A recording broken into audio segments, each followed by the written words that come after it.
আমাকে একটা গান শোনাও না, আমার ঘুম আসছে না। শোনাও না প্লিজ।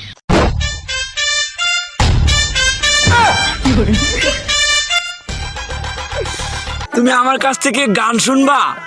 জান, তোমার ঘুম আসতেছে না, তো তুমি আমার কাছ থেকে গান শুনবা ভালো কথা। গানটা শুনে তাস করে মুইতে ঘুমায়া করবা, বুঝছো?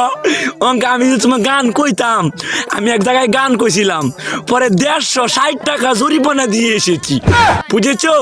এখন আমি গান বলতেছি, তুমি উপস্থাপনতা করো আমার গানটা শুনে। তাহলে গানটা আমি একটু বলে ফেলি। তুমি কুতু কুতু দিও না কুতু কুতু, তুমি কুতু কুতু দিও না কুতু কুতু, তুমি কুতু কুতু দিও না কুতু কুতু, কুতু কুতু কুতু কুতু কুতু কুতু কুতু তুমি দিও না, কুতু কুতু কুতু কুতু কুতু কুতু কুতু তুমি দিও না, কুতু কুতু দিও না কুতু কুতু,